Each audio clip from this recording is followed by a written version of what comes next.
परमात्मा श्री कृष्ण की वाणी गीता गुरु शिष्य संवाद है। अतः अर्जुन ने स्वीकार किया कि शिष्यस्तेहं साधिमाम त्वाम प्रपन्नम। भगवन, मैं आपका शिष्य हूं, आपकी शरण हूं। मुझे वो उपदेश दीजिए जिससे मैं परम श्रेय को प्राप्त हो जाऊं। अतः उस परम गुरु के चरणों में गीता आरंभ करने से पूर्व ये स्तुति गुरु वंदना प्रस्तुत की जा रही है। ओम श्री सद्गुरुदेव भगवान की जय।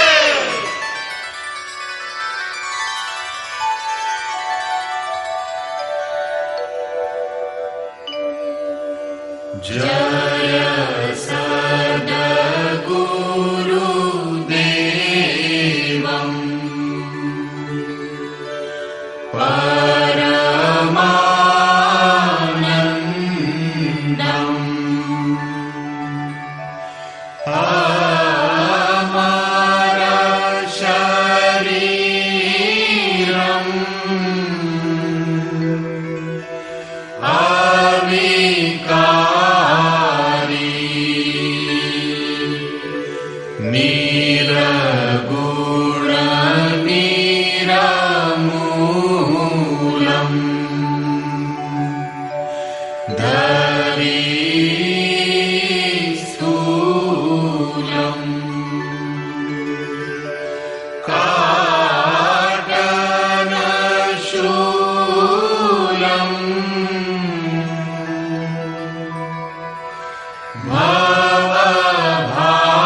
अंतर्यामी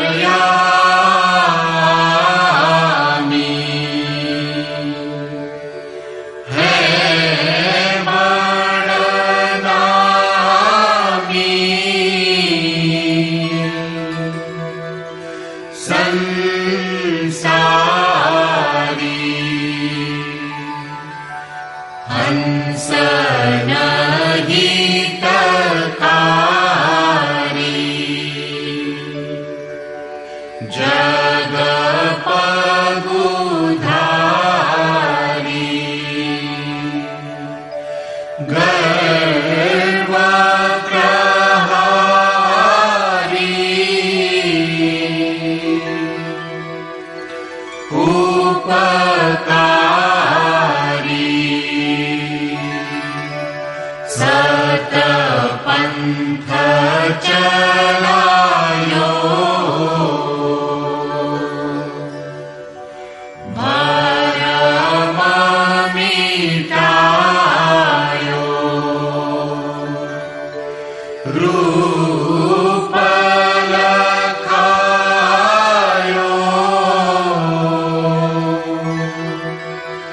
करतारी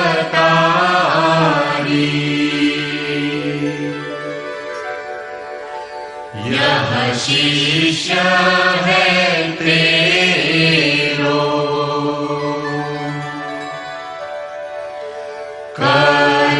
करतनी हो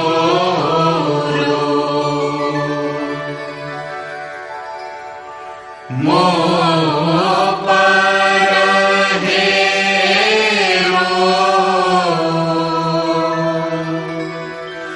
प्रणधारी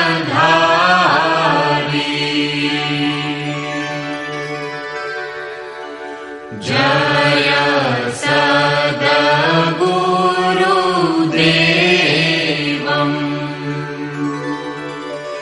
परमानन्दम्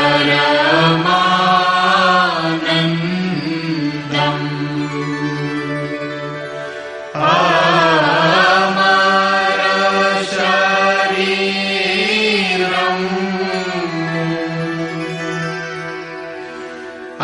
अविकारी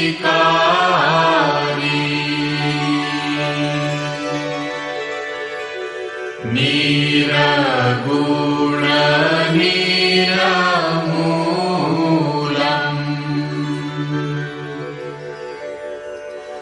धरी स्थूलम्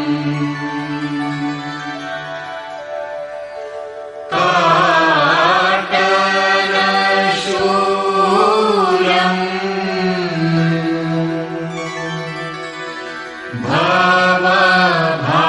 भवभारी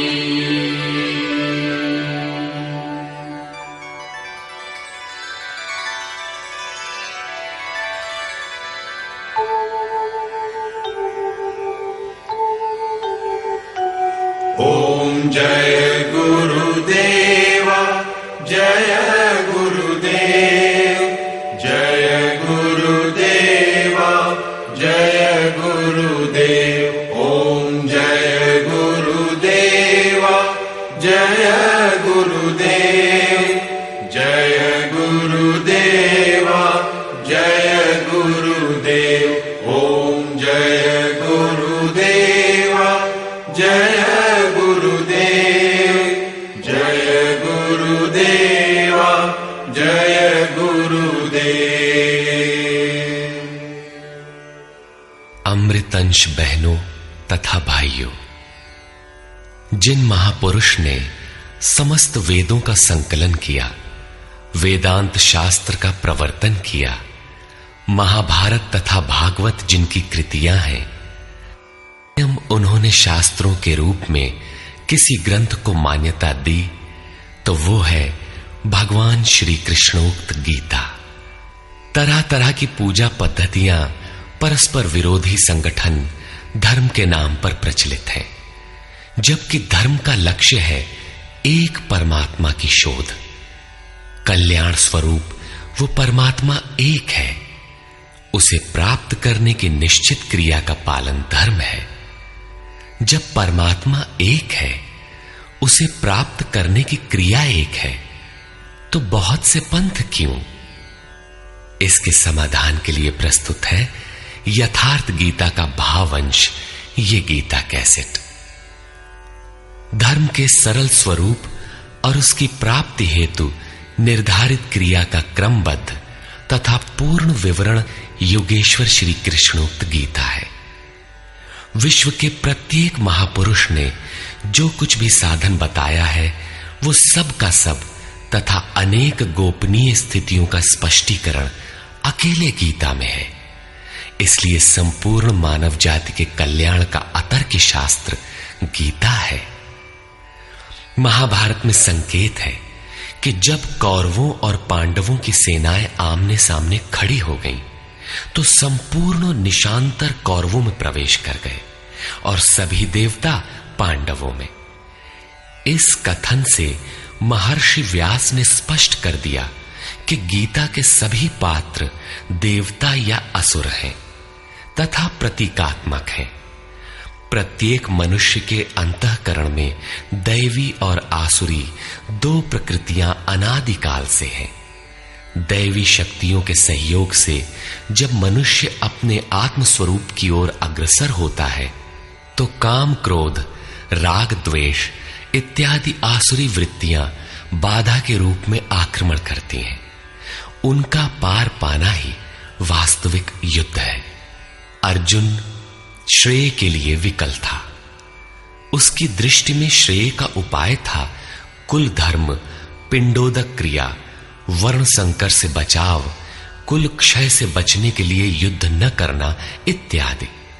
मात्र इतनी सी शंका के समाधान हेतु भगवान को उसे 18 अध्याय गीता समझानी पड़ी। अंत में पूछा कि क्या तेरा मोह नष्ट हुआ? अर्जुन ने स्वीकार किया कि भगवान, मेरा मोह नष्ट हो गया और अब मैं वैसा ही करूंगा जैसा भगवान ने उपदेश दिया है।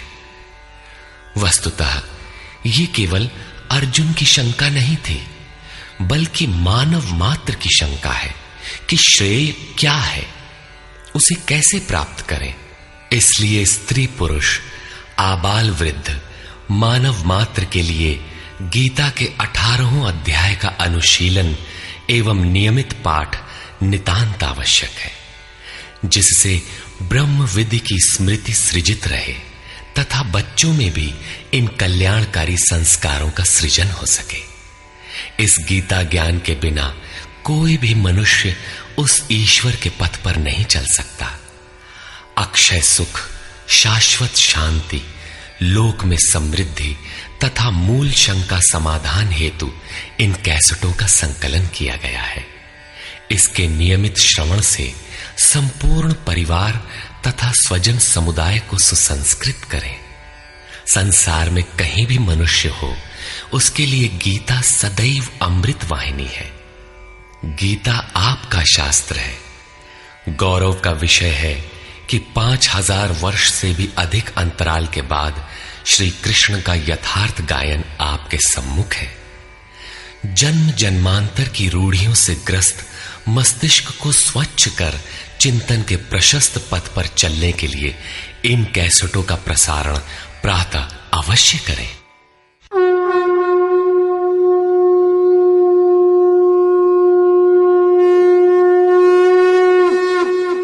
ओम श्री परमात्मने नमः।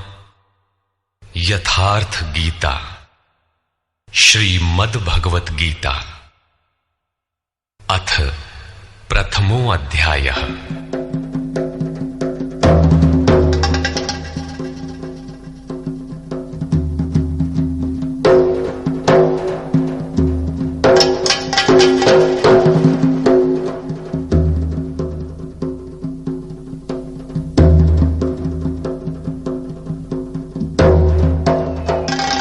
धृतराष्ट्र उवाच।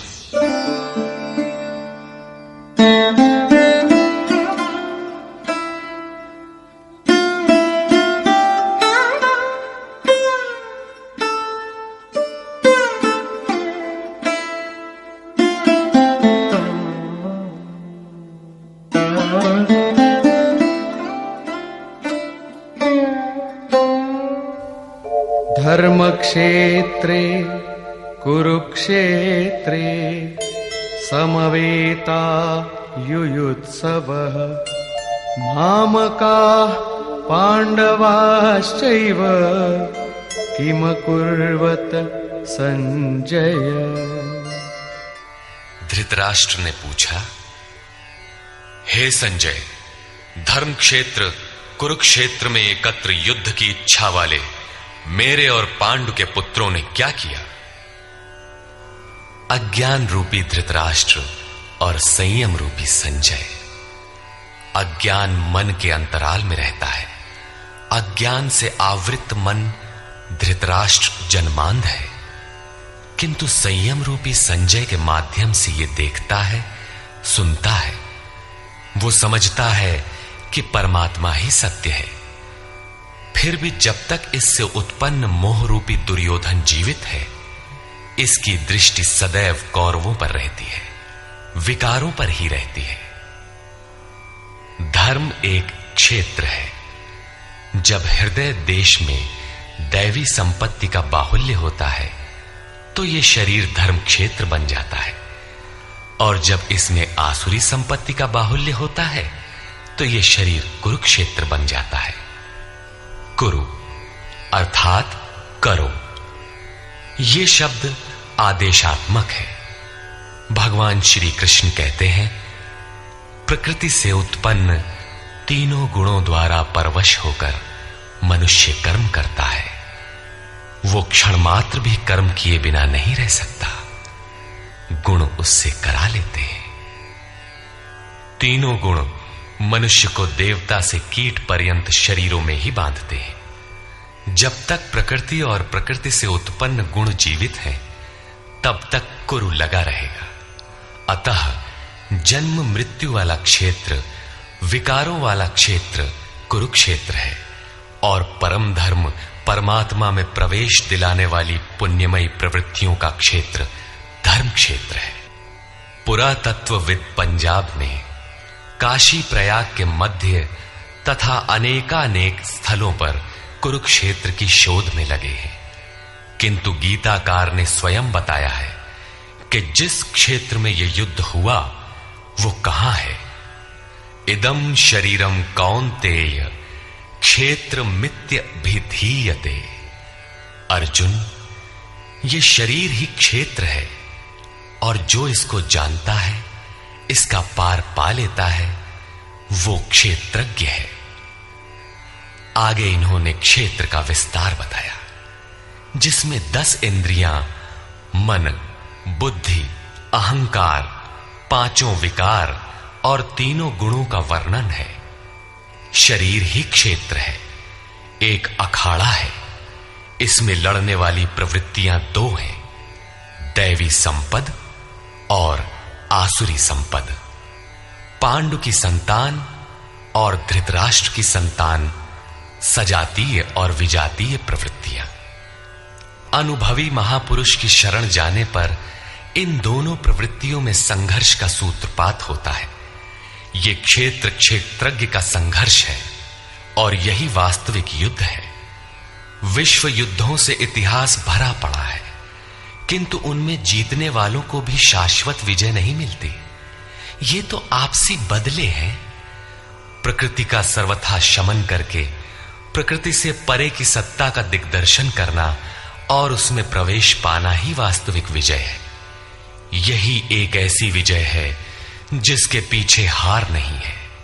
यही मुक्ति है जिसके पीछे जन्म मृत्यु का बंधन नहीं है। इस प्रकार अज्ञान से आच्छादित प्रत्येक मन संयम के द्वारा जानता है कि क्षेत्र क्षेत्रज्ञ के युद्ध में क्या हुआ। अब जैसा जिसके संयम का उत्थान है, वैसे वैसे उसे दृष्टि आती जाएगी। संजय उवाच। दृष्ट्वा तु पाण्डवानीकम् व्यूढम् दुर्योधनस्तदा आचार्यमुपसंगम्य राजा वचनमब्रवीत्। उस समय राजा दुर्योधन ने व्यूह रचना युक्त पांडवों की सेना को देखकर द्रोणाचार्य के पास जाकर ये वचन कहा। द्वैत के आचरण ही द्रोणाचार्य हैं। जब जानकारी हो जाती है कि हम परमात्मा से अलग हो गए हैं, वहां उसकी प्राप्ति के लिए तड़प पैदा हो जाती है। तभी हम गुरु की तलाश में निकलते हैं। दोनों प्रवृत्तियों के बीच यही प्राथमिक गुरु है। यद्यपि बाद के सद्गुरु योगेश्वर श्री कृष्ण होंगे, जो योग की स्थिति वाले होंगे। राजा दुर्योधन आचार्य के पास जाता है। मोह रूपी दुर्योधन। मोह संपूर्ण व्याधियों का मूल है, राजा है। दुर्योधन दुरु अर्थात दूषित, योधन अर्थात वह धन। आत्मिक संपत्ति ही स्थिर संपत्ति है, उसमें जो दोष उत्पन्न करता है वो है मोह। ये प्रकृति की ओर खींचता है और वास्तविक जानकारी के लिए प्रेरणा भी प्रदान करता है। मोह है तभी तक पूछने का प्रश्न भी है, अन्यथा सभी पूर्ण ही हैं। अतः व्यूह रचना युक्त पांडवों की सेना को देखकर, अर्थात पुण्य से प्रवाहित सजातीय वृत्तियों को संगठित देखकर, मोह रूपी दुर्योधन ने गुरु द्रोण के पास जाकर यह कहा। पश्यैतां पाण्डुपुत्राणाम् आचार्य महतीं चमू व्यूढ़ां द्रुपदपुत्रेण तव शिष्येण धीमता।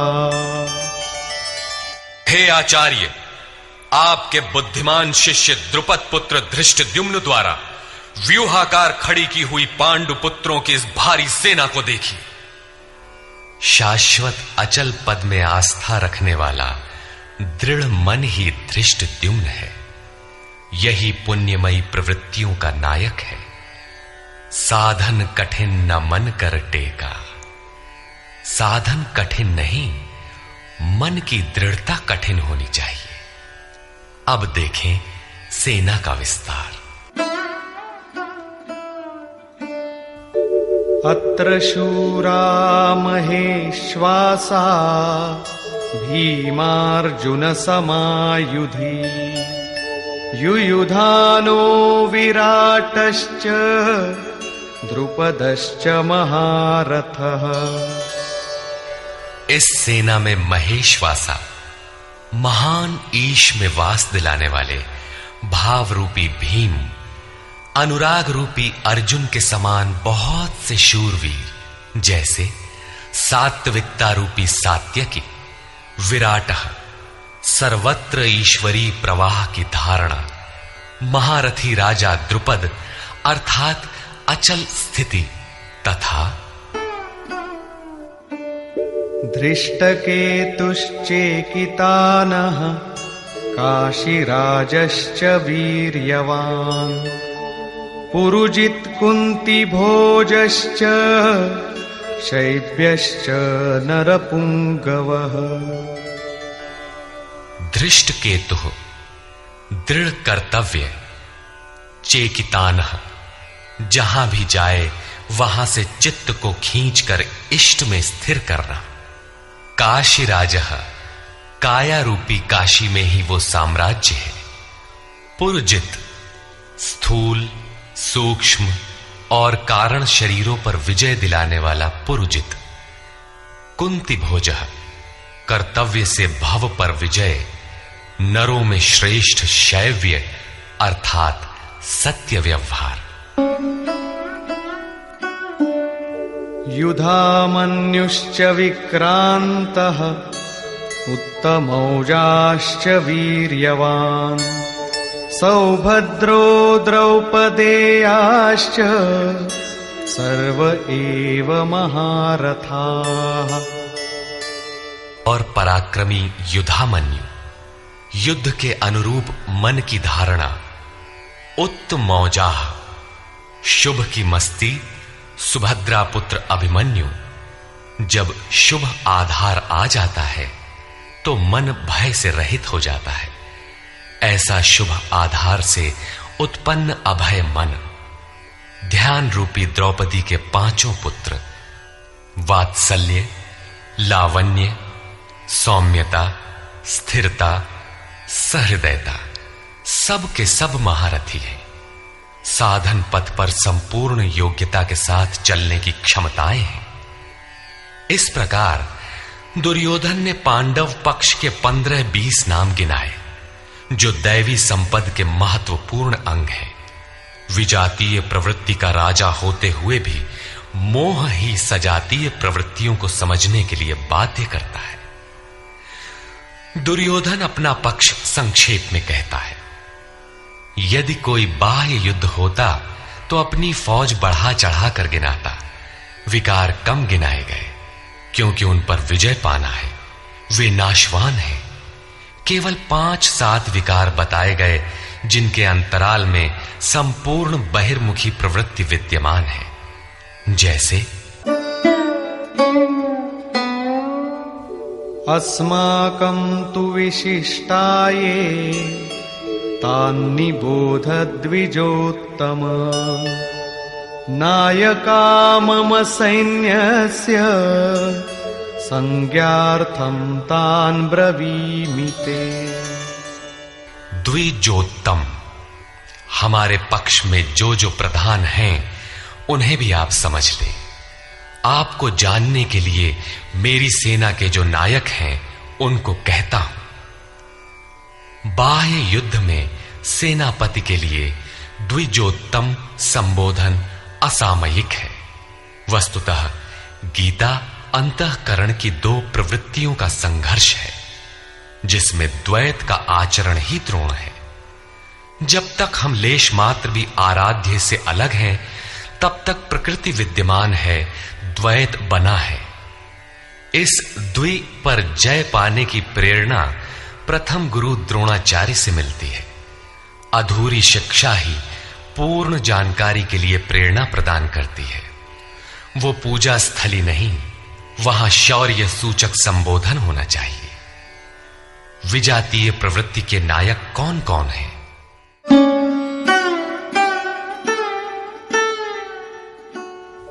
भवान् भीष्मश्च कर्णश्च कृपश्च समितिञ्जयः अश्वत्थामा विकर्णश्च सौमदत्तिस्तथैव च।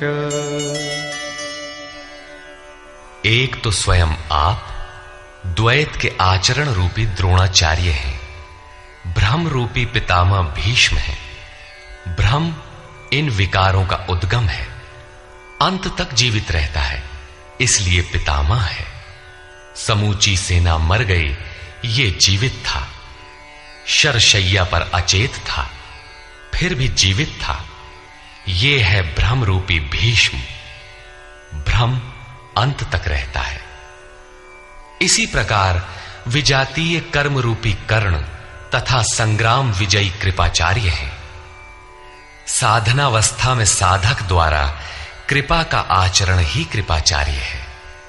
भगवान कृपाधाम है और प्राप्ति के पश्चात संत का भी वही स्वरूप है। किंतु साधन काल में जब तक हम अलग हैं, परमात्मा अलग है। विजातीय प्रवृत्ति जीवित है, मोहमयी घिराव है। ऐसी परिस्थिति में साधक यदि कृपा का आचरण करता है तो वो नष्ट हो जाता है। सीता ने दया की तो कुछ काल लंका में प्रायश्चित करना पड़ा। विश्वामित्र दयार्द्र हुए, पतित होना पड़ा। योग सूत्रकार महर्षि पतंजलि भी यही कहते हैं, ते समाधा वुपसर्गा व्युत्थाने सिद्धयः। व्युत्थान काल में सिद्धियां प्रकट होती हैं, वे वास्तव में सिद्धियां हैं, किंतु कैवल्य प्राप्ति के लिए उतनी ही बड़ी विघ्न है जितने काम, क्रोध, लोभ, मोह इत्यादि। गोस्वामी तुलसीदास का भी यही निर्णय है। माया अनेक विघ्न करती है, रिद्धियां प्रदान करती है, यहां तक कि सिद्ध बना देती है। ऐसी अवस्था वाला साधक बगल से निकल भर जाए, मरणासन रोगी भी जी उठेगा। वो भले ठीक हो जाए, किंतु साधक उसे अपनी देन मान बैठे तो नष्ट हो जाएगा। एक रोगी के स्थान पर हजारों रोगी घेर लेंगे। भजन चिंतन का क्रम अवरुद्ध हो जाएगा और उधर बहकते बहकते प्रकृति का बाहुल्य हो जाएगा।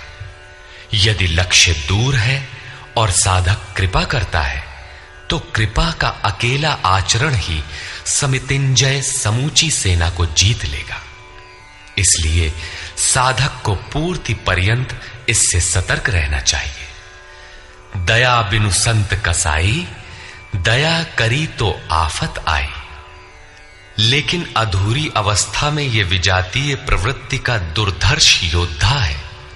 इसी प्रकार आसक्ति रूपी अश्वत्थामा, विकल्प रूपी विकर्ण और भ्रममयी श्वास ही भूरि श्रवा है। ये सभी बहिर्मुखी प्रवाह के नायक हैं।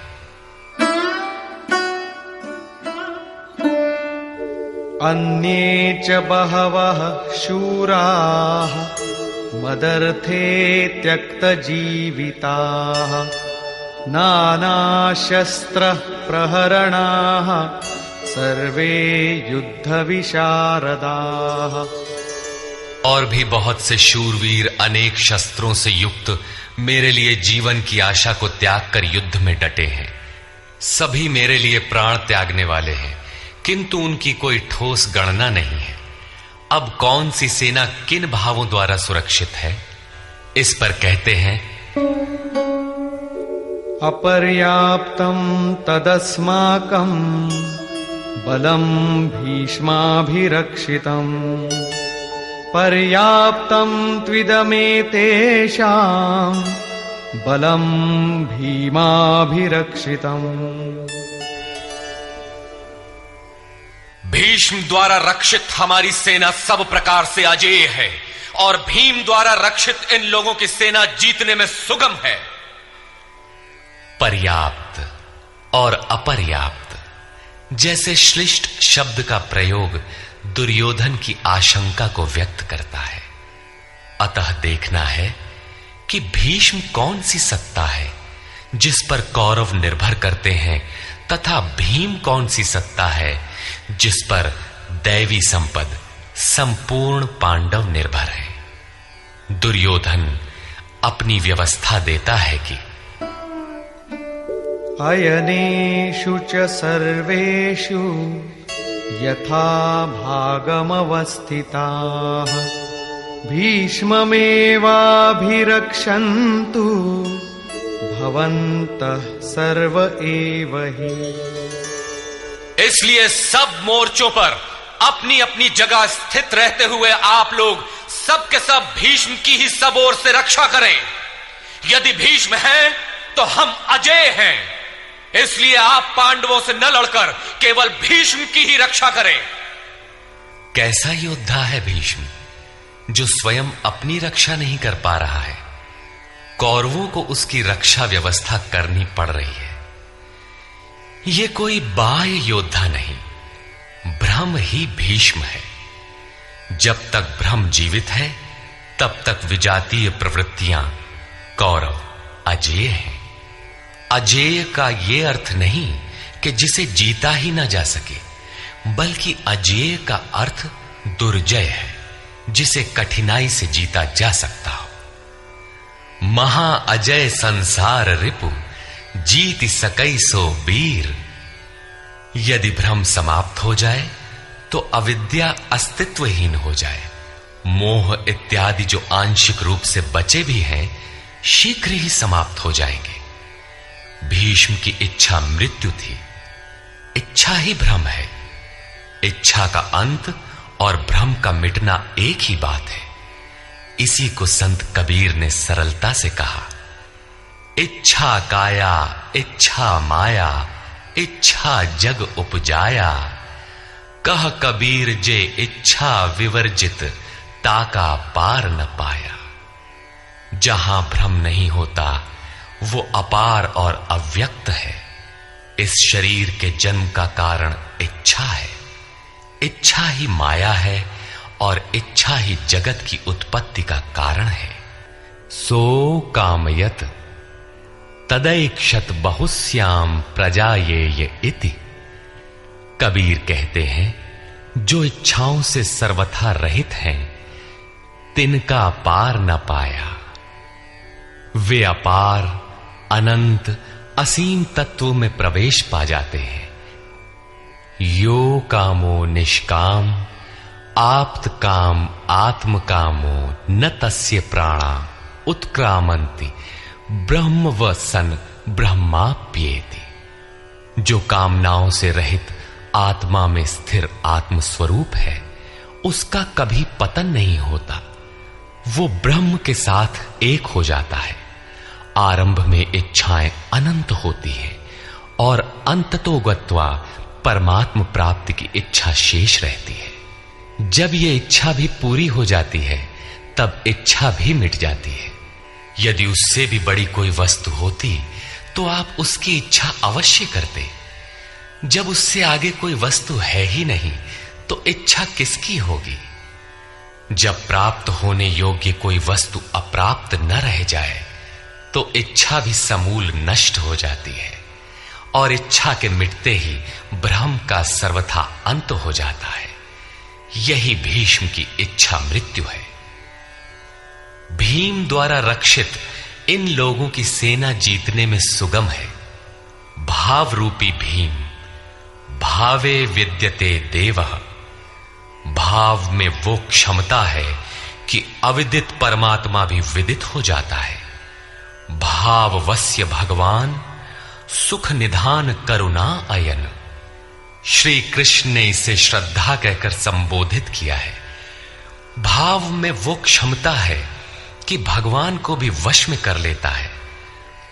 भाव से ही संपूर्ण पुण्यमयी प्रवृत्ति का विकास है।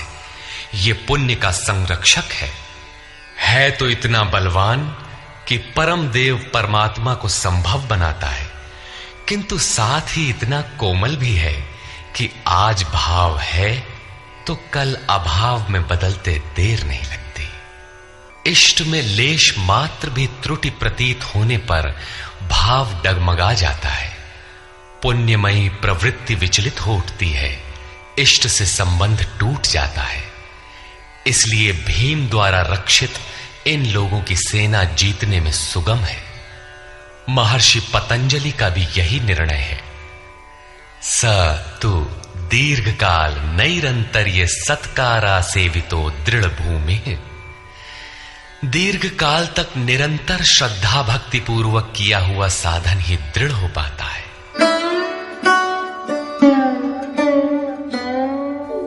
तस्य संजनयन् हर्षं कुरु वृद्धः पितामहः। सिंहनादं विनद्योच्चैः शंखं दद्मौ प्रतापवान। इस प्रकार अपने बलाबल का निर्णय लेकर शंख ध्वनि हुई। शंख ध्वनि पात्रों के पराक्रम की घोषणा है कि जीतने पर कौन सा पात्र आपको क्या देगा। कौरवों में वृद्ध प्रतापवान पितामह भीष्म ने उस दुर्योधन के हृदय में हर्ष उत्पन्न करते हुए उच्च स्वर से सिंहनाद के समान भयप्रद शंख बजाया। सिंह प्रकृति से भयावह पहलू का प्रतीक है। घोर जंगल के नीरव एकांत में शेर की दहाड़ कान में पड़ जाए तो रोंगटे खड़े हो जाएंगे, हृदय कांपने लगेगा। यद्यपि शेर आपसे मीलों दूर है। भय प्रकृति में होता है, परमात्मा में नहीं। वो तो अभय सत्ता है। भ्रम रूपी भीष्म यदि विजयी होता है तो प्रकृति के जिस भयारण्य में आप हैं उससे भी अधिक भय के आवरण में बांध देगा। भय की एक परत और बढ़ जाएगी, भय का आवरण घना हो उठेगा। ये भ्रम इसके अतिरिक्त और कुछ नहीं दे सकेगा। अतः प्रकृति से निवृत्ति ही गंतव्य का मार्ग है। संसार में प्रवृत्ति तो भवाटवी है, घोर अंधकार की छाया है। इसके आगे कौरवों की कोई घोषणा नहीं है। कौरवों की ओर से कई बाजे एक साथ बजे, किंतु कुल मिलाकर वे भी भय ही प्रदान करते हैं, इससे अधिक कुछ नहीं। प्रत्येक विकार कुछ न कुछ भय तो देता ही है। इसलिए उन्होंने भी घोषणा की, ततः शंखाश्च भैर्यश्च पणवानक गोमुखाः सहसैवाभ्यहन्यन्त सशब्दस्तु मूलोऽभवत्। तदनंतर अनेक शंख, नगारे, ढोल और नरसिंहादि बाजे एक साथ ही बजे। उनका शब्द भी बड़ा भयंकर हुआ। भय का संचार करने के अतिरिक्त कौरवों की कोई घोषणा नहीं है। बहिर्मुखी विजातीय प्रवृत्ति सफल होने पर मोहमय बंधन और घना कर देती है। अब पुण्यमयी प्रवृत्तियों की ओर से घोषणाएं हुई, जिनमें पहली घोषणा योगेश्वर श्री कृष्ण की है।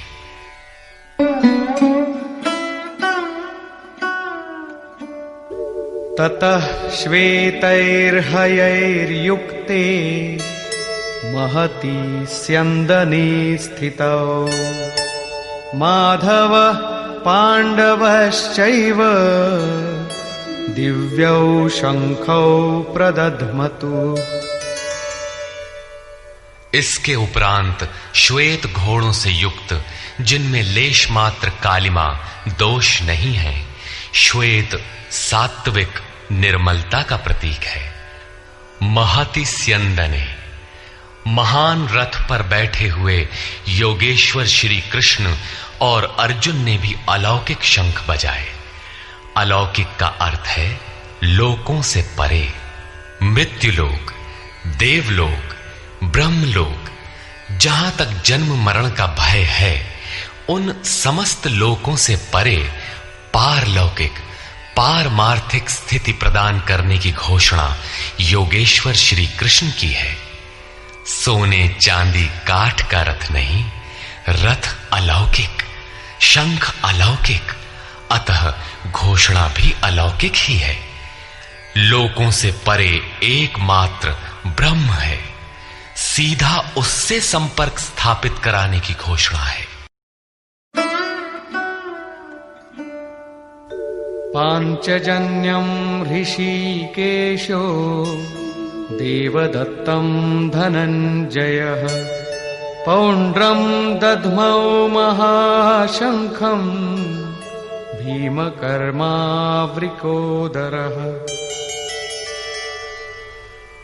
ऋषिकेशः, जो हृदय के सर्वस्व ज्ञाता है, उन कृष्ण ने 5 जन्य शंख बजाया। पांचों ज्ञानेंद्रियों को पंच तन्मात्राओं शब्द, स्पर्श, रूप, रस, गंध के रसों से समेटकर अपने जन भक्त की श्रेणी में ढालने की घोषणा की। विकराल रूप से बहकती हुई इंद्रियों को समेटकर उन्हें अपने सेवक की श्रेणी में खड़ा कर देना हृदय से प्रेरक सद्गुरु की देन है। श्री कृष्ण एक योगेश्वर सद्गुरु थे। शिष्यस्तेहम, भगवन मैं आपका शिष्य हूं। बाह्य विषय वस्तुओं को छोड़कर ध्यान में इष्ट के अतिरिक्त दूसरा न देखें, दूसरा न सुने, न दूसरे का स्पर्श करें। ये सद्गुरु के अनुभव संचार पर निर्भर करता है। देवदत्तम धनंजयः, दैवी संपत्ति को अधीन करने वाला अनुराग ही अर्जुन है। इष्ट के अनुरूप लगाव, जिसमें विरह, वैराग्य, अश्रुपात हो। गदगद गिरा नयन बह नीरा, रोमांच हो। इष्ट के अतिरिक्त अन्य विषय वस्तु का लेश मात्र टकराव न होने पाए, उसी को अनुराग कहते हैं। यदि ये सफल होता है तो परम देव परमात्मा में प्रवेश दिलाने वाली दैवी संपद पर आधिपत्य प्राप्त कर लेता है। इसी का दूसरा नाम धनंजय भी है। एक धन तो बाहरी संपत्ति है, जिससे शरीर निर्वाह की व्यवस्था होती है। आत्मा से इसका कोई संबंध नहीं है। इससे परे स्थिर आत्मिक संपत्ति ही निज संपत्ति है। बृहदारण्य कोपनिषद में याज्ञवल्क्य ने मैत्रेयी को यही समझाया कि धन से संपन्न पृथ्वी के स्वामित्व से भी अमृतत्व की प्राप्ति नहीं हो सकती। उसका उपाय आत्मिक संपत्ति है। भयानक कर्म वाले भीमसेन ने पौंड्र अर्थात प्रीति नामक महाशंख बजाया। भाव का उद्गम और निवास स्थान हृदय है, इसलिए इसका नाम वृकोदर है। आपका भाव लगाव बच्चे में होता है, किंतु वस्तुतः वो लगाव आपके हृदय में है, जो बच्चे में जाकर मूर्त होता है। ये भाव अथाह और महान बलशाली है। उसने प्रीति नामक महाशंख बजाया। भाव में ही वो प्रीति निहित है, इसीलिए भीम ने पौंड्र प्रीति नामक महाशंख बजाया। भाव महान बलवान है, किंतु प्रीति संचार के माध्यम से। हरि व्यापक सर्वत्र समाना, प्रेम ते प्रकट हो ही मैं जाना। अनंत विजयं राजा कुंती पुत्रो युधिष्ठिरः, नकुलः सहदेवश्च सुघोषमणिपुष्पकौ। कुंती पुत्र राजा युधिष्ठिर ने अनंत विजय नामक शंख बजाया। कर्तव्य रूपी कुंती और धर्म रूपी युधिष्ठिर। धर्म पर स्थिरता रहेगी तो अनंत विजयम, अनंत परमात्मा में स्थिति दिलाएगा। युद्धे स्थिरः सह युधिष्ठिरः। प्रकृति पुरुष क्षेत्र क्षेत्रज्ञ के संघर्ष में स्थिर रहता है, महान दुख से भी विचलित नहीं होता। तो एक दिन जो अनंत है, जिसका अंत नहीं है, वो है परम तत्व परमात्मा, उस पर विजय दिला देता है। नियम रूपी नकुल ने सुघोष नामक शंख बजाया। ज्यों ज्यों नियम उन्नत होगा, अशुभ का शमन होता जाएगा, शुभ घोषित होता जाएगा। सत्संग रूपी सहदेव ने मणिपुष्पक शंख बजाया। मनीषियों ने प्रत्येक श्वास को बहुमूल्य मणि की संज्ञा दी है। हीरा जैसी श्वासा बातों में बीती जाए। एक सत्संग तो वो है जो आप सत्पुरुषों की वाणी से सुनते हैं, किंतु यथार्थ सत्संग आंतरिक है। श्री कृष्ण के अनुसार आत्मा ही सत्य है, सनातन है। चित्त सब ओर से सिमटकर आत्मा की संगत करने लगे, यही वास्तविक सत्संग है। ये सत्संग चिंतन, ध्यान और समाधि के अभ्यास से संपन्न होता है। ज्यों-ज्यों सत्य के सान्निध्य में सुरत टिकती जाएगी, त्यों-त्यों एक एक श्वास पर नियंत्रण मिलता जाएगा। मन सहित इंद्रियों का निरोध होता जाएगा। जिस दिन सर्वथा निरोध होगा, वस्तु प्राप्त हो जाएगी। वाद्य यंत्रों की तरह चित्त का आत्मा के स्वर में स्वर मिलाकर संगत करना ही सत्संग है।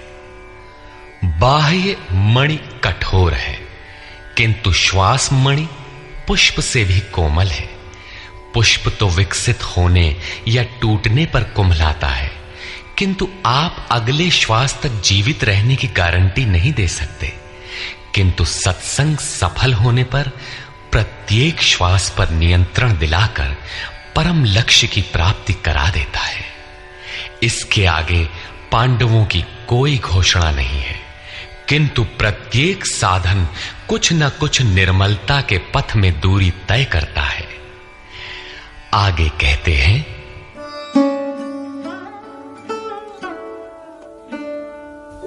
काश्यश्च परमेश्वासः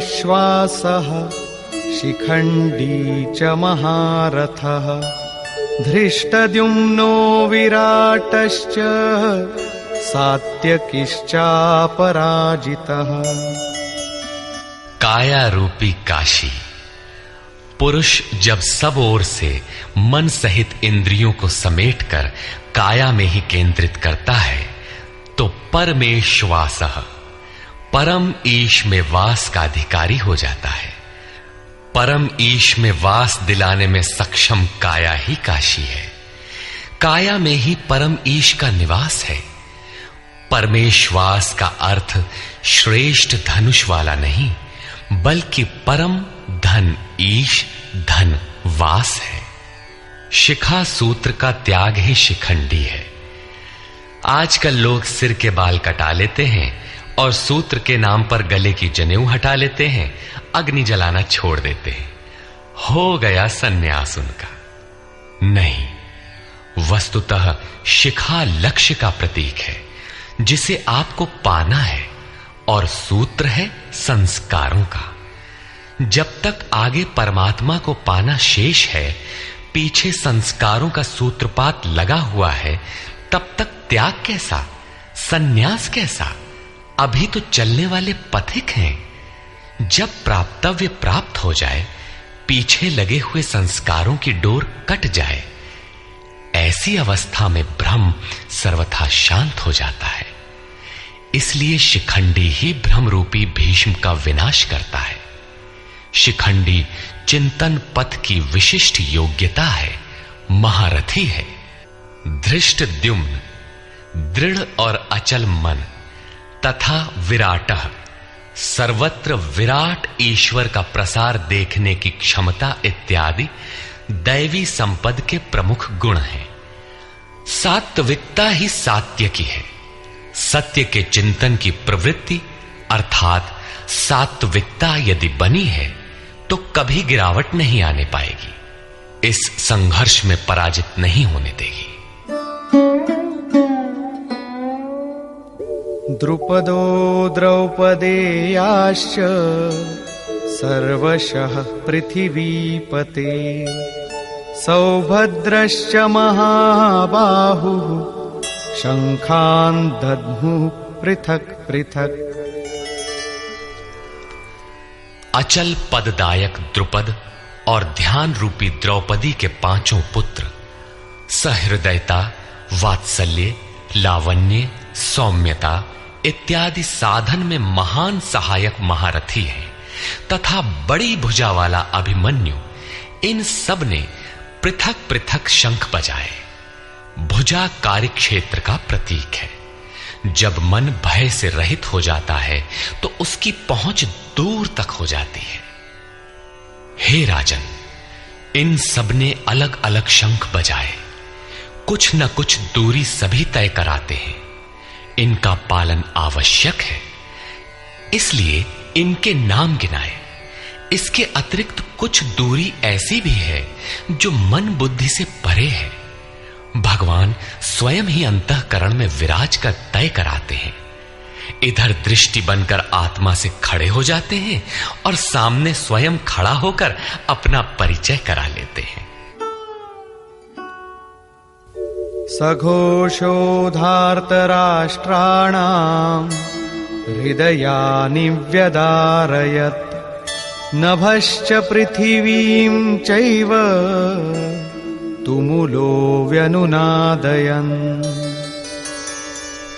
उस घोर शब्द ने आकाश और पृथ्वी को भी शब्दायमान करते हुए धृतराष्ट्र पुत्रों के हृदय विदीर्ण कर दिए। सेना तो पांडवों की ओर भी थी, किंतु हृदय विदीर्ण हुए धृतराष्ट्र पुत्रों के। वस्तुतः पांचजन्य दैवी शक्ति पर आधिपत्य, अनंत पर विजय, अशुभ का शमन और शुभ की घोषणा धारावाही होने लगे तो कुरुक्षेत्र आसुरी संपद, बहिर्मुखी प्रवृत्तियों का हृदय विदीर्ण हो जाएगा। उनका बल शनैः शनैः क्षीण होने लगता है। सर्वथा सफलता मिलने पर मोहमयी प्रवृत्तियां सर्वथा शांत हो जाती हैं।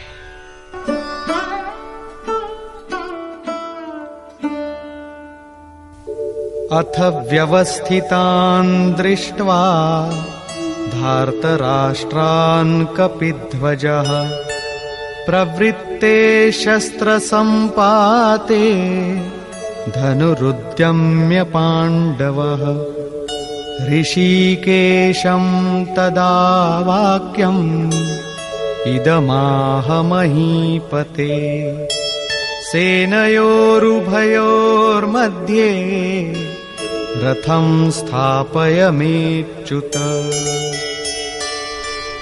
संयम रूपी संजय ने अज्ञान से आवृत मन को समझाया कि हे राजन, उसके उपरांत कपिध्वजः वैराग्य रूपी हनुमान, वैराग्य ही ध्वज है जिसका। ध्वज राष्ट्र का प्रतीक माना जाता है। कुछ लोग कहते हैं ध्वजा चंचल थी, इसलिए कपि ध्वज कहा गया, किंतु नहीं, यहां कपि साधारण बंदर नहीं, स्वयं हनुमान थे, जिन्होंने मान अपमान का हनन किया था। सममान निरादर आदरहीन। प्रकृति की देखी सुनी वस्तुओं से, विषयों से राग का त्याग ही वैराग्य है। अतः वैराग्य ही जिसकी ध्वजा है, उस अर्जुन ने व्यवस्थित रूप से धृतराष्ट्र पुत्रों को खड़े देखकर शस्त्र चलने की तैयारी के समय धनुष उठाकर ऋषिकेशम, जो हृदय के सर्वस्व ज्ञाता है, उन योगेश्वर श्री कृष्ण से ये वचन कहा, हे अच्युत, जो कभी च्युत नहीं होता, मेरे रथ को दोनों सेनाओं के बीच खड़ा करिए। यहां सारथी को दिया गया आदेश नहीं, इष्ट सदगुरु से की गई प्रार्थना है, किस लिए खड़ा करें?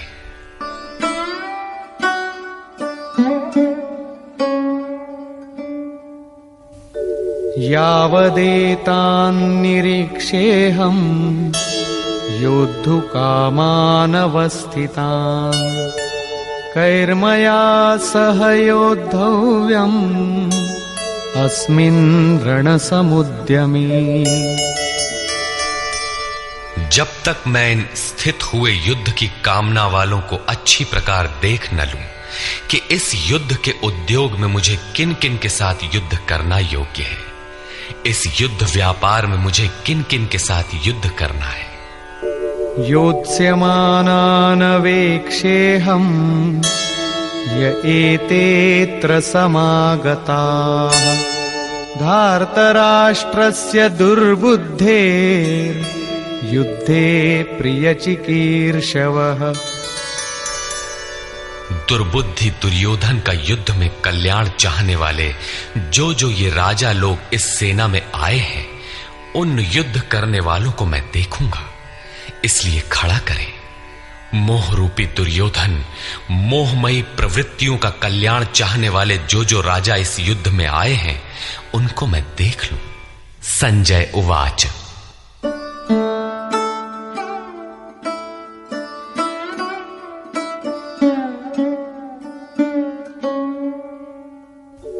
एवमुक्तो ऋषिकेशो गुडाकेशेन भारत सेनयोरुभयोर्मध्ये स्थापयित्वा रथोत्तमम् भीष्मद्रोणप्रमुखतः सर्वेषां च महीक्षिताम् उवाच पार्थ पश्यैतान् समवेतान् कुरुनीति।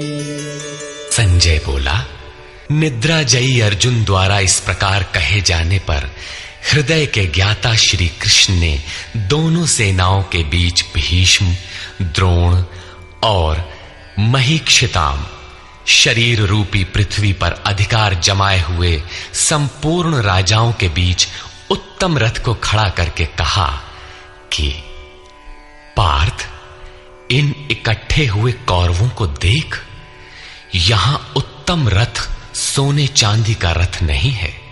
संसार में उत्तम की परिभाषा नश्वर शरीर के प्रति अनुकूलता प्रतिकूलता से की जाती है। ये परिभाषा अपूर्ण है। जो हमारे आत्मा हमारे स्वरूप का सदैव साथ दे, वही उत्तम है, जिसके पीछे अनुत्तम मलिनता न हो।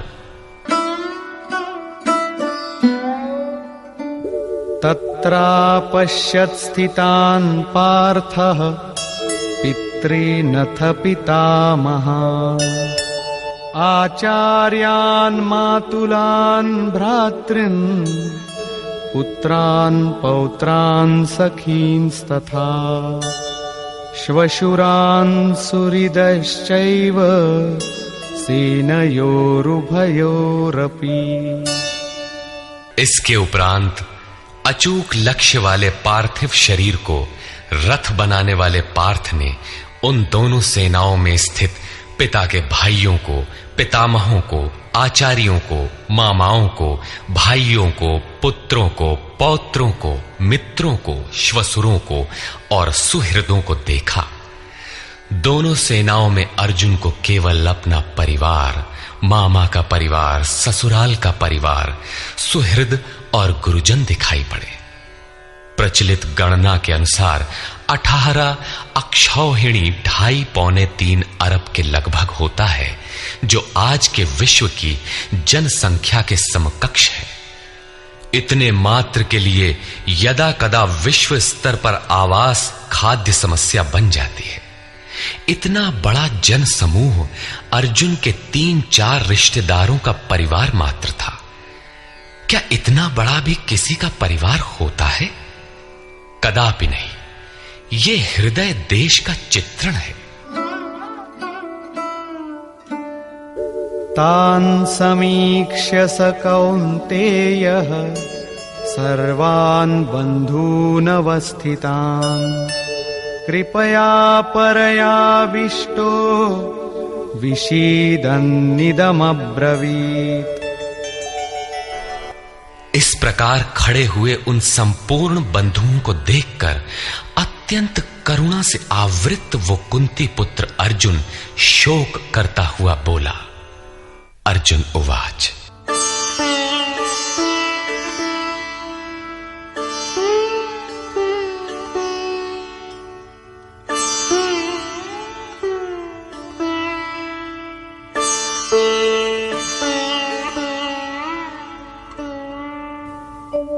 दृष्ट्वेमं स्वजनं कृष्ण युयुत्सुं समुपस्थितम् सीदन्ति मम गात्राणि मुखं च परिशुष्यति वेपथुश्च शरीरे मे रोमहर्षश्च जायते।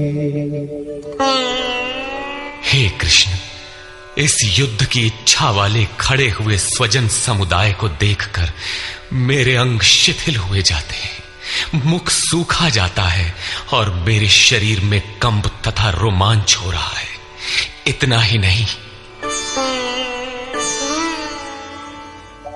गांडीवं स्रंसते हस्तात् त्वक्चैव परिदह्यते न च शक्नोम्यवस्थातुं भ्रमतीव च मे मनः। हाथ से गांडीव गिरता है, त्वचा भी जल रही है। अर्जुन को ज्वर सा हो आया, संतप्त हो उठा कि ये कैसा युद्ध है जिसमें स्वजन ही खड़े हैं। अर्जुन को भ्रम हो गया। वो कहता है, अब मैं खड़ा रह पाने में भी अपने को असमर्थ पा रहा हूं। अब आगे देखने की सामर्थ्य नहीं है। निमित्तानि च पश्यामि विपरीतानि केशव न च श्रेयोनुपश्यामि हत्वा स्वजनमाहवे। हे केशव, इस युद्ध का लक्षण भी विपरीत ही देखता हूं। युद्ध में अपने कुल को मारकर परम कल्याण भी नहीं देखता हूं। कुल को मारने से कल्याण कैसे होगा?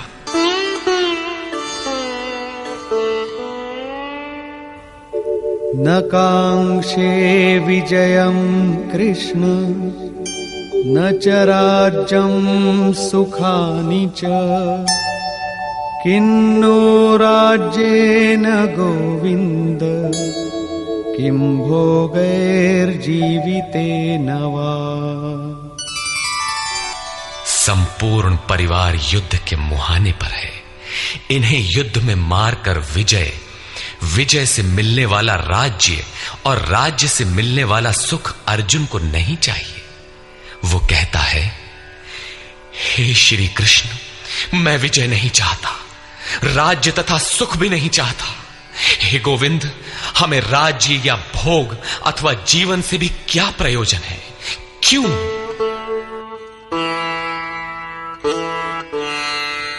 येषामर्थे काङ्क्षितं नो राज्यं भोगाः सुखानि च तैमेव स्थिता युद्धे प्राणांस् त्यक्त्वा धनानि च। हमें जिनके लिए राज्य भोग और सुखादिक इच्छित हैं, वे ही परिवार जीवन की आशा त्याग कर युद्ध के मैदान में खड़े हैं।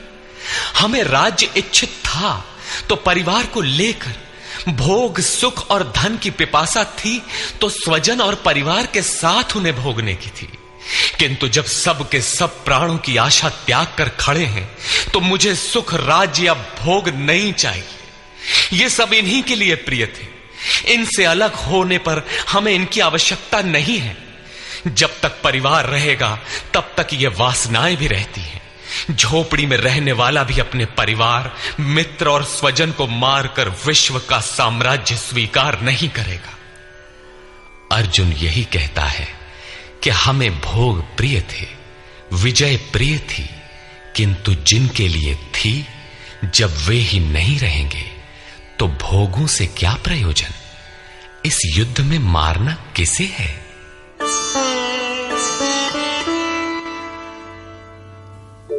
आचार्याः पितरः पुत्राः तथैव च पितामहाः मातुलाः श्वशुराः पौत्राः शालाः संबंधिनस्तथा। इस युद्ध में ताऊ, चाचे, लड़के और इसी प्रकार दादा, मामा, श्वसुर, पोते, साले तथा समस्त संबंधी ही हैं।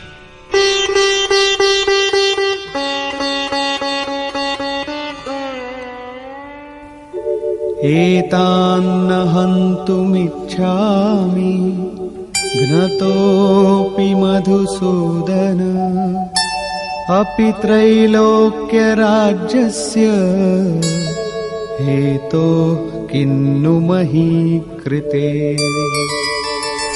हे मधुसूदन, मुझे मारने पर भी अथवा 3 लोक के राज्य के लिए भी मैं इन सबको मारना नहीं चाहता। फिर पृथ्वी के लिए कहना ही क्या? 18 अक्षौहिणी सेना में अर्जुन को अपना परिवार ही दिखाई पड़ा। इतने अधिक स्वजन वास्तव में क्या हैं? वस्तुतः अनुराग ही अर्जुन है। भजन के आरंभ में प्रत्येक अनुरागी के समक्ष यही समस्या रही है। सभी चाहते हैं कि हम भजन करें, उस परम सत्य को पालें, किंतु किसी अनुभवी सद्गुरु के संरक्षण में कोई अनुरागी जब क्षेत्रज्ञ के संघर्ष को समझता है कि हमें किन से लड़ना है, तो वो हताश हो जाता है। वो चाहता है कि हमारे पिता का परिवार, ससुराल का परिवार, मामा का परिवार, सुहृद, मित्र और गुरुजन साथ रहे, सभी सुखी रहें और इन सब की व्यवस्था करते हुए हम परमात्म स्वरूप की प्राप्ति भी कर लें। किंतु जब वो समझता है कि आराधना में अग्रसर होने के लिए परिवार छोड़ना होगा, इन संबंधों का मोह समाप्त करना होगा, तो वो अधीर हो उठता है। पूज्य महाराज जी कहा करते थे, मरना और साधु होना बराबर है। साधु के लिए सृष्टि में दूसरा कोई जीवित है भी, किंतु घर वालों के नाम पर कोई नहीं है। यदि कोई है तो लगाव है, मोह समाप्त कहां हुआ? जहां तक लगाव है उसका पूर्ण त्याग, उस लगाव के सअस्तित्व मिटने पर ही उसकी विजय है। इन संबंधों का प्रसार ही तो जगत है, अन्यथा जगत में हमारा क्या है? तुलसीदास कहे चिद विलास जग, बूझत बूझत बूझ है। मन का प्रसार ही जगत है। योगेश्वर कृष्ण ने भी मन के प्रसार को ही जगत कहकर संबोधित किया। जिसने इसके प्रभाव को रोक लिया, उसने चराचर जगत ही जीत लिया। इहैव तैर्जितः सर्गो येषां साम्ये स्थितम मनः। केवल अर्जुन अधीर था ऐसी बात नहीं है। अनुराग सबके हृदय में है। प्रत्येक अनुरागी अधीर होता है, उसे संबंधी याद आने लगते हैं। पहले वो सोचता था कि भजन से कुछ लाभ होगा तो ये सब सुखी होंगे, इनके साथ रहकर उसे भोगेंगे।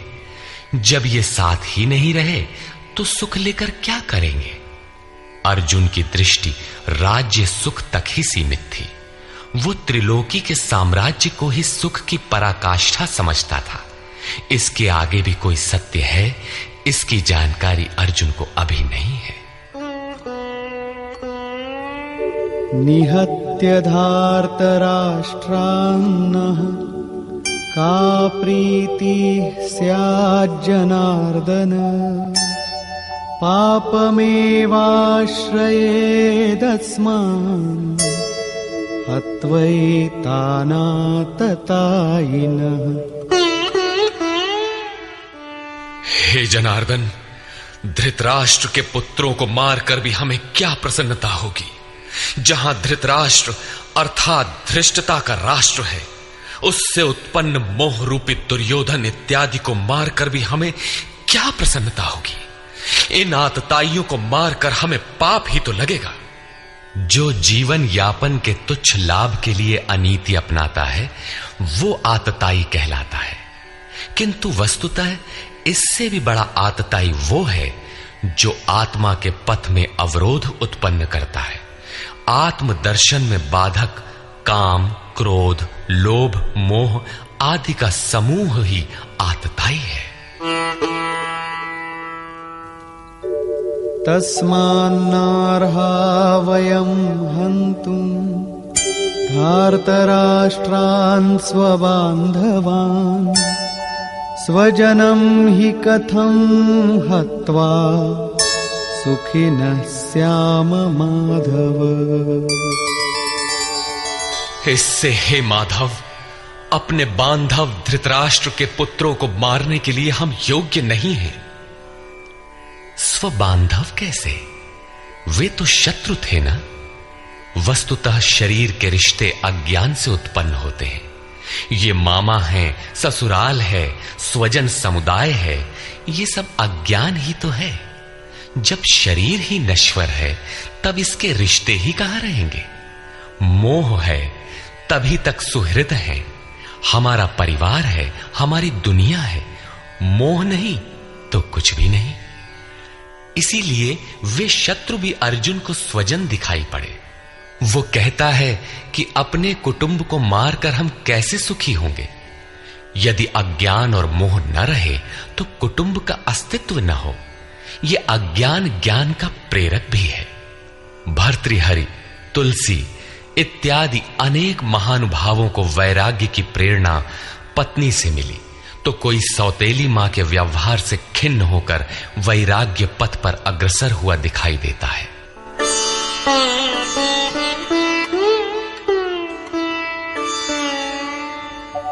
यद्यप्येतेन पश्यन्ति लोभोपहत चेतसः कुलक्षयकृतं दोषं मित्रद्रोहे च पातकम्।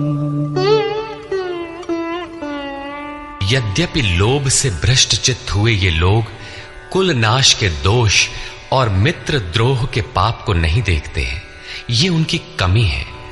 फिर भी कथं न ज्ञेयमस्माभिः पापादस्मान्निवर्तितुं कुलक्षयकृतं दोषं प्रपश्यद्भिर्जनार्दन। हे जनार्दन, कुल नाश से होने वाले दोषों को जानने वाले हम लोगों को इस पाप से हटने के लिए क्यों नहीं विचार करना चाहिए। मैं ही पाप करता हूं ऐसी बात नहीं, आप भी भूल करने जा रहे हैं। कृष्ण पर भी आरोप लगाया। अभी वो समझ में अपने को कृष्ण से कम नहीं मानता। प्रत्येक नया साधक सद्गुरु की शरण जाने पर इसी प्रकार तर्क करता है और अपने को जानकारी में कम नहीं समझता। यही अर्जुन भी कहता है कि ये भले न समझें, किंतु हम आप तो समझदार हैं। कुल नाश के दोषों पर हमें विचार करना चाहिए। कुल नाश में दोष क्या है? कुलक्षये प्रणश्यन्ति कुलधर्माः सनातनाः धर्मे नष्टे कुलं कृत्स्नम् अधर्मोऽभिभवत्युत। कुल के नाश होने से सनातन कुल धर्म नष्ट हो जाते हैं। अर्जुन कुल धर्म कुलाचार को ही सनातन धर्म समझ रहा था। धर्म के नाश होने पर संपूर्ण कुल को पाप भी बहुत दबा लेता है। अधर्माभिभवात् कृष्ण प्रदुष्यन्ति कुलस्त्रियः स्त्रीषु दुष्टासु वार्ष्णेय जायते वर्णसंकरः। हे कृष्ण, पाप के अधिक बढ़ जाने से कुल की स्त्रियां दूषित हो जाती हैं। हे वार्ष्णेय, स्त्रियों के दूषित होने पर वर्ण संकर उत्पन्न होता है। अर्जुन की मान्यता थी कि कुल की स्त्रियों के दूषित होने से वर्ण संकर होता है, किंतु श्री कृष्ण ने इसका खंडन करते हुए आगे बताया कि मैं अथवा स्वरूप में स्थित महापुरुष यदि आराधना क्रम में भ्रम उत्पन्न कर दे तब वर्ण संकर होता है। वर्ण संकर के दोषों पर अर्जुन प्रकाश डालता है।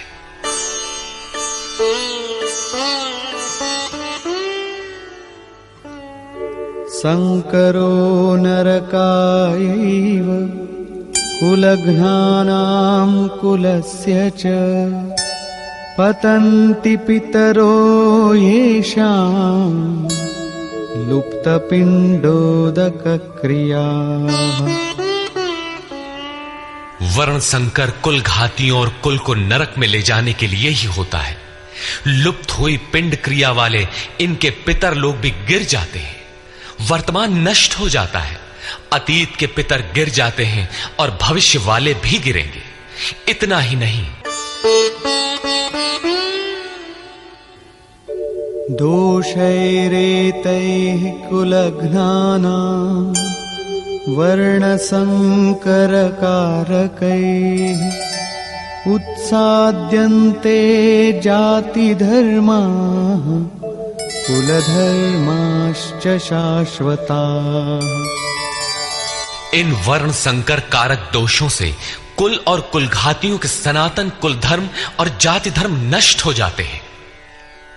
अर्जुन मानता था कि कुल धर्म सनातन है, कुल धर्म ही शाश्वत है, किंतु श्री कृष्ण ने इसका खंडन किया और आगे बताया कि आत्मा ही सनातन शाश्वत धर्म है।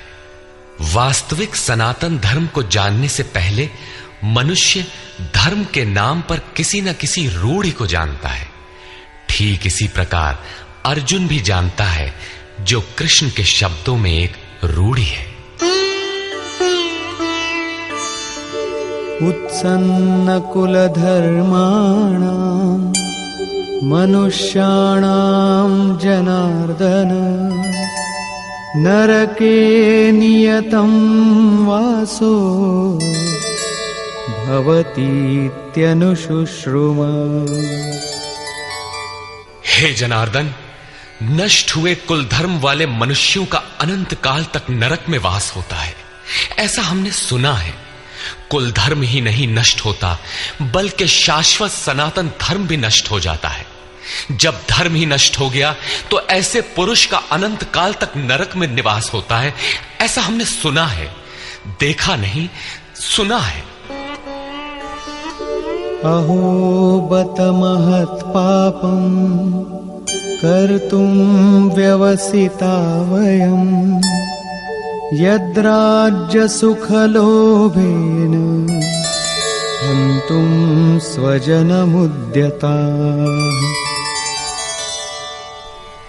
अहो, शोक है कि हम लोग बुद्धिमान होकर भी महान पाप करने को तैयार हुए हैं। राज्य और सुख के लोभ से अपने कुल को मारने के लिए उद्यत हुए हैं।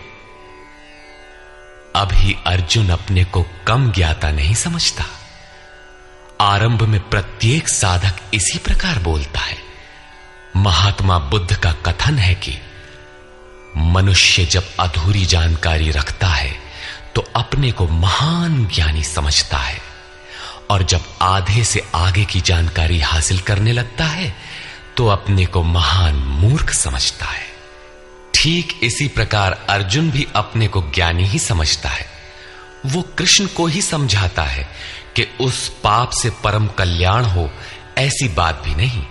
केवल राज्य और सुख के लोभ में पड़कर हम लोग कुल नाश करने को उद्यत हुए हैं। महान भूल कर रहे हैं। हम ही भूल कर रहे हैं, ऐसी बात नहीं, आप भी भूल कर रहे हैं। एक धक्का कृष्ण को भी दिया। अंत में अर्जुन अपना निर्णय देता है। यदि माम प्रतीकारम् अशस्त्रं शस्त्रपाणयः धार्तराष्ट्रारणे हन्युः तन्मे क्षेमतरं भवेत्। यदि मुझ शस्त्र रहित न सामना करने वाले को शस्त्रधारी धृतराष्ट्र के पुत्र रण में मारे तो उनका वो मारना भी मेरे लिए अति कल्याणकारक होगा। इतिहास तो कहेगा कि अर्जुन समझदार था, जिसने अपनी बलि देकर युद्ध बचा लिया।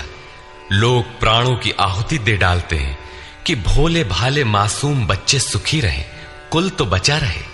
मनुष्य विदेश चला जाए, वैभव पूर्ण प्रासाद में रहे, किंतु 2 दिन बाद उसे अपनी छोड़ी हुई झोपड़ी याद आने लगती है। मोह इतना प्रबल होता है। इसीलिए अर्जुन कहता है कि शस्त्रधारी धृतराष्ट्र के पुत्र मुझ न प्रतिकार करने वाले को रण में मार दें, तब भी वो मेरे लिए अति कल्याणकारी होगा, ताकि लड़के तो सुखी रहें। संजय उवाच। एवमुक्त्वा अर्जुनः संख्ये रथोपस्थ उपाविशत् विसृज्य सशरं चापं शोकसंविघ्नमानसः। संजय बोला कि रणभूमि में शोक से उद्विग्न मन वाला अर्जुन इस प्रकार कहकर बाण सहित धनुष को त्याग कर रथ के पिछले भाग में बैठ गया, अर्थात क्षेत्र क्षेत्रज्ञ के संघर्ष में भाग लेने से पीछे हट गया। निष्कर्ष, गीता क्षेत्र क्षेत्रज्ञ के युद्ध का निरूपण है। यह ईश्वरीय विभूतियों से संपन्न भगवत स्वरूप को दिखाने वाला गायन है। यह गायन जिस क्षेत्र में होता है वह युद्ध क्षेत्र शरीर है, जिसमें 2 प्रवृत्तियां हैं, धर्म क्षेत्र और कुरुक्षेत्र। उन सेनाओं का स्वरूप और उनके बल का आधार बताया। शंख ध्वनि से उनके पराक्रम की जानकारी मिली। तदनंतर जिस सेना से लड़ना है उसका निरीक्षण हुआ, जिसकी गणना 18 अक्षौहिणी अर्थात लगभग 6.5 अरब कही जाती है, किंतु वस्तुतः वे अनंत हैं। प्रकृति के दृष्टिकोण 2 हैं, एक इष्टोन्मुखी प्रवृत्ति दैवी संपद, दूसरी बहिर्मुखी प्रवृत्ति आसुरी संपद। दोनों प्रकृति ही हैं। एक इष्ट की ओर उन्मुख करती है, परम धर्म परमात्मा की ओर ले जाती है, और दूसरी प्रकृति में विश्वास दिलाती है।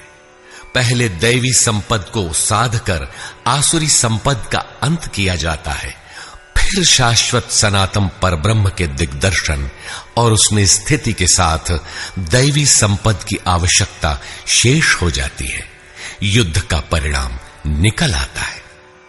अर्जुन को सैन्य निरीक्षण में अपना परिवार ही दिखाई पड़ता है, जिसे मारना है। जहां तक संबंध है उतना ही जगत है। अनुराग के प्रथम चरण में पारिवारिक मोह बाधक बनता है। साधक जब देखता है कि मधुर संबंधों में इतना विच्छेद हो जाएगा जैसे वे थे ही नहीं, तो उसे घबराहट होने लगती है। स्वजनासक्ति को मारने में उसे अकल्याण दिखाई देने लगता है। वह प्रचलित रूढ़ियों में अपना बचाव ढूंढने लगता है, जैसा अर्जुन ने किया। उसने कहा, कुल धर्म ही सनातन धर्म है।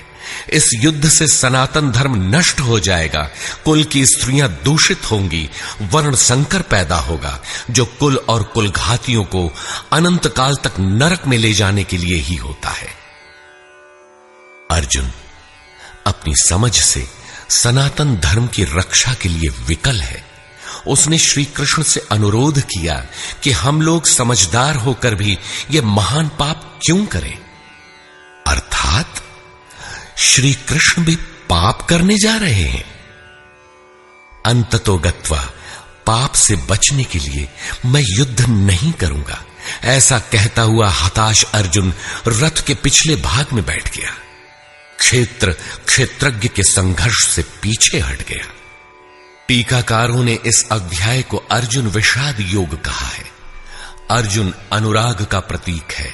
सनातन धर्म के लिए विकल होने वाले अनुरागी का विषाद योग का कारण बनता है। यही विषाद मनु को हुआ था। हृदय बहुत दुख लाग, जन्म गयऊ हरि भगति बिनु। संशय में पड़कर ही मनुष्य विषाद करता है। उसे संदेह था कि वर्ण संकर पैदा होगा जो नरक में ले जाएगा। सनातन धर्म के नष्ट होने का भी उसे विषाद था। अतः संशय विषाद योग का सामान्य नामकरण इस अध्याय के लिए उपयुक्त है। अतः ओम तत्सदिति श्रीमद्भगवद गीता सूपनिषत्सु ब्रह्म विद्यायाम योग शास्त्रे श्री कृष्णार्जुन संवादे संशय विषाद योगो नाम प्रथमोऽध्यायः। इस प्रकार स्वामी अड़गड़ानंद कृत श्रीमद् भगवद गीता के भाष्य यथार्थ गीता का प्रथम अध्याय पूर्ण होता है।